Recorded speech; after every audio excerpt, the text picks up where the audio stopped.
உங்களுக்கு க்ளோயிங்கான, சாஃப்ட்டான, கிளியரான ஸ்கின் வேணும்னா, கண்டிப்பா நான் சொல்றேன் இந்த ரெமெடிய வந்து பயன்படுத்தி பாருங்க. கண்டிப்பா உங்களுக்கு வந்து நல்ல ஒரு க்ளோயிங்கான ஸ்கின் வந்து கிடைக்கும்.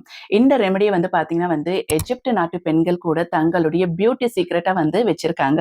அந்த ரெமெடி தான் நான் இன்னைக்கு உங்க கூட வந்து ஷேர் பண்ணிக்க போறேன். இந்த ரெமெடிக்கு வந்து தேவையான பொருட்கள் என்னன்னு பார்த்தீங்கன்னா வந்து, பீட்ரூட் அண்ட் நூக்கல் தாங்க. இது வந்து நம்ம எப்படி வந்து இன்டர்னலா எடுத்துக்கிறது, எப்படி இத வந்து நம்ம எக்ஸ்டர்னலா வந்து பயன்படுத்துறது, அது எல்லாமே வந்து நான் இந்த வீடியோல வந்து உங்க கூட வந்து ஷேர் பண்ண போறேன். ஃபர்ஸ்ட் வந்து இத வந்து எப்படி நம்ம வந்து இன்டர்னலா வந்து எடுத்துக்கிறதுன்றத பத்தி பார்க்கலாம். நீங்க வந்து ஒரு 1/2 பீட்ரூட் எடுத்துக்கங்க, 1/2 நூக்கல் வந்து எடுத்துக்கங்க. இத வந்து கட் பண்ணி 2 கிளாஸ் தண்ணீல வந்து ஆட் பண்ணி, அது நல்லா பாயில் பண்ணி, அந்த 2 கிளாஸ் தண்ணி வந்து 1 கிளாஸ் தண்ணியா மாறும்போது, அத வந்து வடிகட்டி நீங்க வந்து எடுத்துக்கலாம். இத வந்து நீங்க வந்து ஏர்லி மார்னிங் எம்ப்டி ஸ்டொமக் வந்து இந்த தேநீர வந்து நீங்க எடுத்துக்கணும். நெக்ஸ்ட் வந்து இத எப்படி வந்து ஒரு எக்ஸ்டர்னல் ஃபேஸ் பேக்க வந்து பயன்படுத்துறது பத்தி நான் வந்து சொல்லப் போறேன். நீங்க வந்து என்ன பண்ணுங்கன்னா, ஒரு 1/2 கேஜி வந்து பீட்ரூட் வாங்கிக்கங்க. 1/2 கேஜி வந்து டர்னிப் வாங்கிக்கங்க. அதாவது நூக்கல் வாங்கிக்கங்க. இது 2மே என்ன பண்ணுங்கன்னா, நைட் டைம்ல கட் பண்ணி, அத வந்து ஃபேன்ல வந்து காய வைங்க. அடுத்த நாள் என்ன பண்ணுங்கன்னா, அது 2 நாள் வந்து வெயில்ல வந்து நல்லா காய வச்சுட்டு, அந்த 2யுமே வந்து அரைச்சுட்டு, அந்த 2 பவுடரும் வந்து நீங்க என்ன பண்ணணும்னா, மிக்ஸ் பண்ணி ஒரு பாட்டில்ல வந்து எடுத்து வச்சுக்கங்க.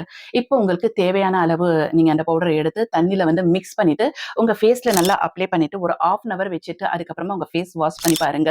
நல்ல உங்க ஸ்கின் வந்து ரொம்ப கிளியரா இருக்கும். எந்த ஒரு டார்க் சர்க்கிளுமே வந்து உங்க ஃபேஸ்ல வந்து இருக்கவே இருக்காது. நல்ல ஒரு க்ளோயிங் குடுக்கும்.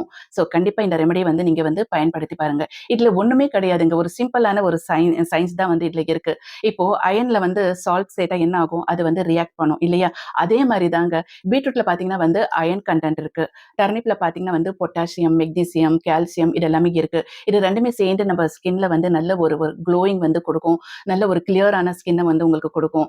ஸோ கண்டிப்பா இந்த ரெமெடிய வந்து நீங்க வந்து பயன்படுத்தி பாருங்க. அதிகமான விலைய கொடுத்து நம்ம கெமிக்கல் ப்ராடக்ட்லாம் வாங்கி ஃபேஸ்ல போட்டு, நம்ம ஃபேஸ வந்து கெடுத்துக்கிறதுக்கு பதிலாக வந்து ஈஸியா கம்மியான விலையில கிடைக்கக்கூடிய நம்ப டெய்லி சாப்பிடக்கூடிய உணவுப் பொருட்களான இத பயன்படுத்தி நம்ம வந்து ஆரோக்கியமாகவும், ஹெல்த்தியாகவும் வந்து இருக்கலாம். இது எந்த ஒரு சைட் எஃபெக்ட்டும் வந்து உங்களுக்கு குடுக்கவே குடுக்காது. ஸோ இதே மாரி நெறைய இன்ட்ரஸ்டிங்கான, நேச்சுரலான விஷயங்கள வந்து நீங்க தெரிஞ்சுக்கணும்னா கண்டிப்பா என்னுடைய சேனல் ஸ்ட்ரென்த் ஆஃப் தி லைஃப்ப வந்து சப்ஸ்கிரைப் பண்ணிக்கங்க, லைக் பண்ணுங்க, ஷேர் பண்ணுங்க. வணக்கம்.